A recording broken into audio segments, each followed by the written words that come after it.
Okay, move up. Nedarim. We have Gimel Vav. One who makes a neder prohibiting seafarers is permitted to benefit from land dwellers if land dwellers he is forbidden to benefit from seafarers, because seafarers are included in land dwellers, not like those who go from Aqua to Ayafa, but from someone whose custom is to voyage. One who makes a neder prohibiting those who see the sun is forbidden to benefit from even the blind, for he is referred to only to those visible to the sun. And one who makes a neder prohibiting dark-headed people is forbidden to benefit from bald people and from hoary-haired people. But he is permitted to benefit from a woman and children, since only adult men are called dark-headed. Okay. So more on these legalistic interpretations of what somebody says. Hanoder min ha-yilodim mutar banoladim. Okay, so without going too much into the etymology of these words, the words yilodim and noladim are used in the Torah to mean different things about somebody who has been born, or somebody hasn't yet been born but will be born. Mm-hmm. Okay. So what this Mishna is actually coming to teach us is that we don't necessarily go by the definition as Rashi would explain it, or as we understand the Torah to have meant at the time, but rather we go by the word as it is in common usage today, right? So what it turns out is that those who we go by what is understood in okay, I'm not adding anything. Anodim min ha-yilodim mutar benoladim. So what are the yilodim? Are people who are going to, noladim are going to other people who are going to be born in the future. So even though in the Torah it's actually used kind of for the opposite. Okay, umina noladim. But if somebody takes a neder to be not to be neder from anyone who's still going to be born, asher biyilodim, he is asked to benefit from people who've already been born. Okay, so the one kind of includes the other. By the way, and Rabbi Meir Matir Af biyilodim, he says no, it's he's only restricted from the category that he himself that he's specified, and doesn't include the other group. This is according to Rabbi Meir. Noladim are the ones who are already born. Noladim are the ones who are going to be born. In common. Oh, this says benefit from those already born. The yilodim are the ones who have already been born, and the noladim. You said and the noladim are the ones who are going to be born. So even though actually grammatically it should be the other way around. Right, that's what I'm saying. Yeah, noladim should be the ones that are going to be born, and have been born. Noladim should be the ones who have been born, but in common parlance at the time of the Mishnah, it was the opposite. Okay. Okay, and you could have a similar sort of situation if you consider modern Hebrew, because there are many words in modern Hebrew that do not mean what they meant in the Tanakh. And if somebody made a neder based on a term that's ambiguous, could have been one way or the other, depending whether you're looking at biblical Hebrew or modern Hebrew, modern Ivrit, then you'd go by the modern Ivrit definition, because that's Russian Bnei Adam. Right. Okay. That's what you go after. Chachamim omrim lo niskaven ze ela b'misha darka leholid, and Chachamim take the most stringent view. So there's the Tana Kama, there's Rabbi Meir, and there's the Chachamim. The Chachamim take the most stringent view that both words encompass the other. So if he swears off people who've been born, that he's also prohibited from people who weren't yet born at the time of his neder. And if he swears off people who will be born, he is also including the people who have already been born. How do you make a neder for someone who hasn't been born yet? You can say, I won't benefit from this person for this, this, and this, and or he won't have any benefit from me. Whichever way you phrase it is how it comes out. And And you'll see this now in two Mishnah's time. You'll see a situation where it depends how he phrases it is who can have benefit and who can't. Okay. Okay, Mishnah Yud, Hanoder Mishov Se Shabbos. If somebody takes a neder from people who rest on Shabbos, Asur be Yisrael, but Asur be Kusim. He is prohibited not only from Israelim but also from Kutim, because the Kutim, even though they're somewhat suspect at the time of the Mishnah, remember during the time of the Gemara they were completely excommunicated and their conversion was basically revoked. They were treated as goyim legamre. But at the time of the Mishnah, they were treated as Jews under suspicion. But even so, we know that they did used to keep Shabbos. And therefore, if somebody takes a neder against people who keep Shabbos, then he's also asset to the kusim. Me'ochle shum. Here's an interesting historical note here that people who eat garlic.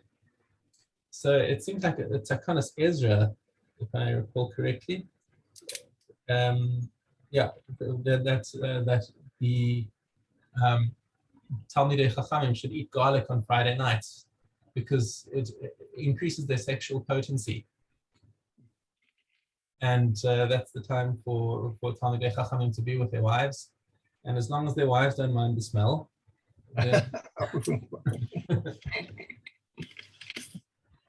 Okay. So Asur b'Yisrael, Asur b'Kusim, because even the Samaritans took on that custom of eating garlic on Erev Shabbos. Me'olei Yerushalayim, if he takes a neder from people who go Aliyah L'Regel to Yerushalayim, Asur b'Yisrael u'mutar b'Kusim. The Samaritans did not used to go to Yerushalayim; they rather went to their holy place on Har Gerizim. Okay, so I will not benefit from Bnei Noach, is mutar b'Yisrael. So even though Israel is technically descended from Noach as well, the term Bnei Noach is referring to people who are not Jewish. V'asur b'umas ha'olam. V'she'eni nene l'zera Avram. If he says I will not benefit from the seed of Abraham, Asur b'Yisrael, then he's prohibited from Jews, mutar b'umas ha'olam. But he's mutar to non-Jews, even though a lot of these non-Jews are Yishmaelim or Bnei Esav, who are also technically Zera Abraham, but Zera Abraham means Jews. So again, it's not the technicality of who is actually biologically descended from Abraham. It's what people mean when they say Zera Abraham. Zera Abraham is Jews. Okay. Israel. If he says I will not benefit from Jews, so now he wants to go to the shops and buy stuff, and the shopkeeper's Jewish, so he can't. He's not allowed to benefit from the shopkeeper, so he's got to actually pay more for what the item is worth. Then what? So that he's not actually benefiting. He's losing more than he's gaining there. And if he sells to a Jew, he's got to take a loss. If he takes a neder, however, that no Jews should benefit from me, because you can do a neder in both directions. He can make a neder that nobody's allowed to benefit from him, or that he's not allowed to benefit from anybody else. Okay. So then, if anyone wants to do business with him, then they have to take the loss if they're prepared to agree to it.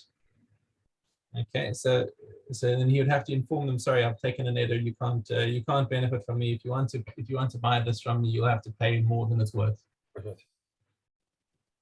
Okay. If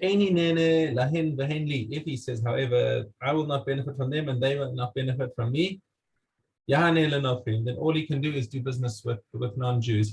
He's forbidden from trading with Jews or doing anything that will benefit them or that will benefit him. Now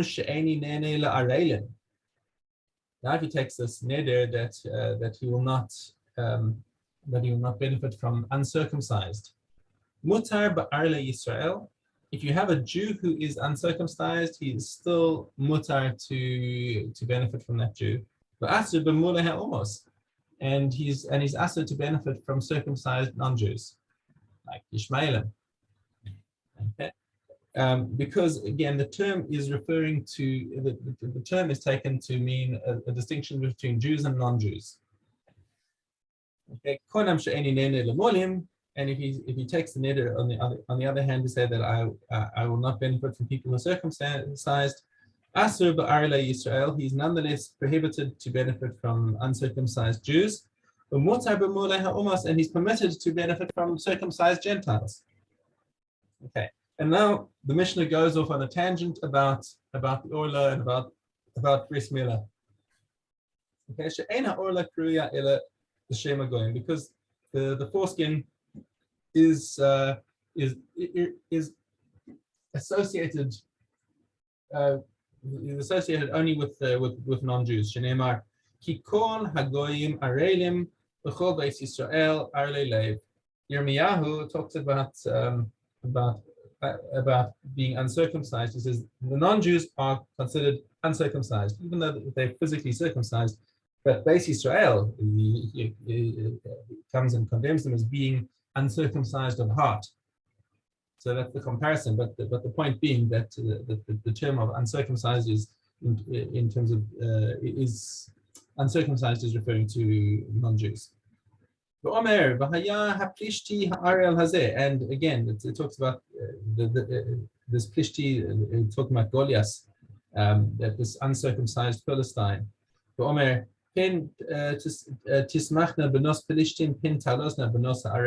once again, in Sefer Shmuel, there's a strong comparison between the Plishtim and being uncircumcised. Rabbi Elazar ben Azariah Omer, Me'usa ha'orla shenisganu b'harishayim. He says the foreskin is repulsive because this is the thing that the evil people are condemned for. Shenemar ki kol hagoyim arelim, because it says that non-Jews are arelim, and when Yirmiyahu carries on and criticizes the Jews, he calls them arlei leiv, as a strong criticism of them. Rabbi Shmuel Omer gedol milah. Rabbi Mishna praises the bris milah. There are 13 covenants that were made on bris milah. Now, one of these is in the parsha of milah in what's it? Lech Lecha? Yeah. In Lech Lecha. It talks about the bris, it mentions it 13 times in the parsha of bris milah there. Rabbi Yossi Omer Gedol Milah Shidoches HaShabbos HaChamora. He says, look how great bris milah is, because it'll even push off Shabbos. If you have a bris bizmano on Shabbos, then it'll even push away Shabbos.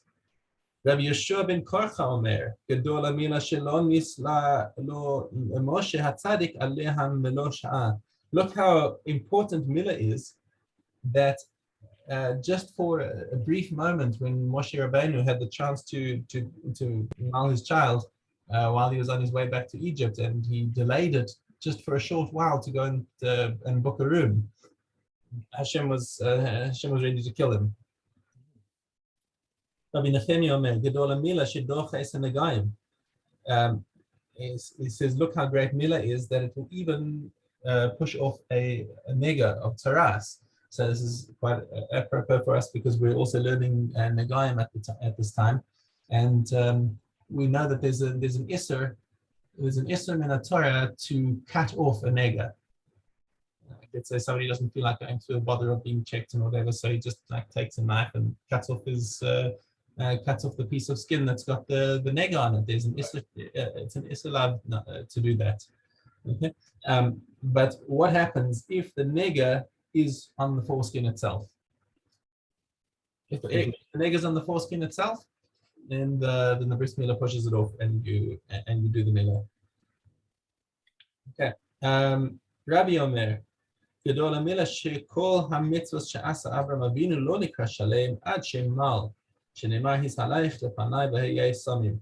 So for all the great things that Avraham Avinu did, he was never called perfect until Hashem said to him, come and do this mitzvah with me and be tamim, be perfect.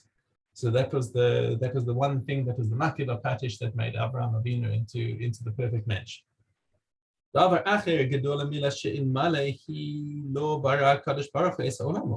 were it not for bris milah, Hashem wouldn't even have created the world, says Rabbi. Shenema koamar Hashem im lo brisi yomam v'layla chukos shamayim v'aretz lo samti.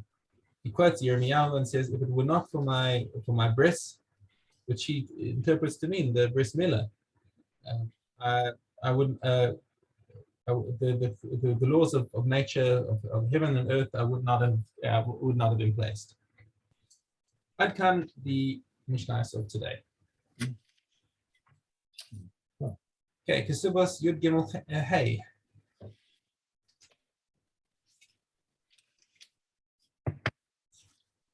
If one stipulated to give money to a son-in-law and subsequently reneged, she should sit until her hair turns white. Adman says she can say, had I stipulated for myself, I would sit until my hair turns white. Now that my father has stipulated for me, what can I do? Either marry me or divorce me, said Rabbi Gamliel. I approve of Adman's view. If one contests the ownership of a field and he signed on it as witness, Adman says he can say, the second one is amenable to me, the first one is more powerful than he. The sages, however, say he has lost his right, and if he made it a boundary mark for another, he's lost his right. If someone went overseas and the path to his field was lost, Adman says he may go with the shortest path. The Chachamim, however, say he must buy a path even for 10,000 zuz or fly in the air. Right. Base hay.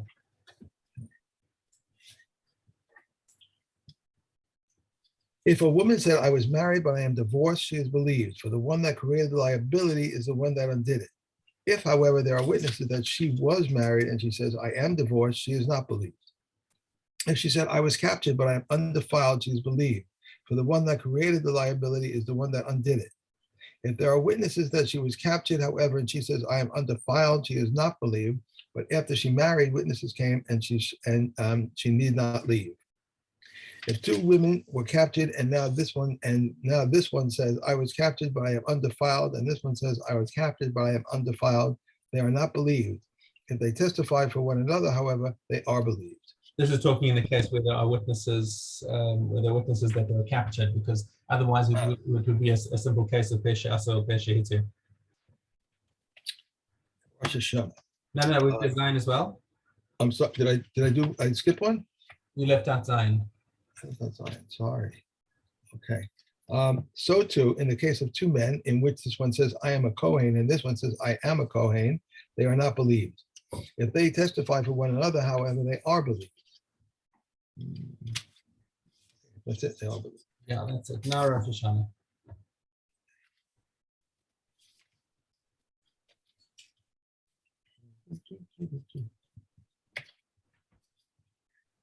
Gimel Dalet. On fast days, they are of ram's horns, curved and with silver-plated mouthpieces, and with two trumpets in the middle. The shofar blows short, and the trumpets blow long. For the commandment of the day is with the trumpets.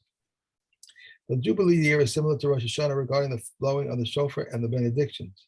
If Yehuda says on Rosh Hashanah we blow with ram's horns, and on the Jubilee years we blow with wild goats' horns. A shofar that was split and he glued it together, it is invalid. If he glued together broken pieces of a shofar, it is invalid. If there is a hole in the shofar and he sealed it, if it hinders the blowing, it's invalid, and if not, it is valid. All right. That's a shame. Nice Shani. Here we go. Nice Shani. Base hay. If Kulin money and Maisa Shani money were scattered, whatever he picked up belongs to Maisa Shani until it is completed, and the remainder is Kulin. If he gathered them and took from them by the handful according to the proportion, this is the general rule. What is picked up belongs to Maisa Shani, and what is mixed according to the proportion is according to the proportion. If the seller of Maisa Shani and one of Chulin became mixed up, he must bring coins worth a seller and say, a seller of Maisa wherever he may be, is redeemed by these coins. Select the better one of them and redeem them with it, because since they said silver may be redeemed with copper in case of necessity, not to leave it so, but to redeem them again with silver. But Shammai says one may not convert his salaries into gold dinners, but Rabbi Hillel permits it. And Rabbi Akiva said, I converted Rabbi Gamliel's and Rabbi Shua's money into gold dinners. And we have the Gayam. Okay, Gimel Zion. Clothing is confined Tame for as long as 2 weeks, and with 3 symptoms, it is confirmed Tame, deep green, deep red, or expansion. With deep green or deep red Nagayim, either initially or at the end of the first week, at the end of the second week, or after being declared Tahor. With expansion, either at the end of the first week, at the end of the second week, or after being declared Tahor, is confined Tame for 2 weeks, which equal 13 days. Houses are confined Tame for as long as 3 weeks, and with these 3 symptoms: deep green, deep red, or expansion. With deep green and deep red, either initially at the end of the first week or at the end of the second week, the Negah will be confirmed at the end of the third week, or after having been declared Tahor. With expansion, either at the end of the first week or at the end of the second week, at the end of the third week, or after becoming Tahor, they are confirmed Tame for 3 weeks, which equals 19 days. No Negayim remain confined for less than a week, not for more than 3 weeks. There are stringencies that apply to white hair which do not apply to expansion, and there are stringencies that apply to expansion which do not apply to white hair. White hair renders Tuma initially, renders Tuma with any shade of white, and has no symptom whereby it is Tahor. There are stringencies that apply to expansion. Expansion renders Tame with any amount, renders all Negayim Tame, and renders Tame when it's spread outside the Nega, which is not the case with white hairs. Okay. And Amos. Finished. Okay. We have base Yud Aleph. With Yeshua, it says, an evil eye, the evil inclination, and hatred of other people remove a person from the world. Rabbi Yossi says, let your fellow's money be as dear to you as your own. Apply yourselves to study the Torah, for it is not yours by inheritance, and all your deeds be for the sake of heaven. Rabbi Shimon says, be meticulous in reciting the Shema and prayer. And when you pray, do not make your prayer fixed, rather an entreaty for mercy and a supplication before the other present. As it is said, for he, God, is gracious and compassionate, slow to anger, abounding in kindness, and relentful of punishment. And do not be yourself as a wicked person. Okay. I have to look at this here.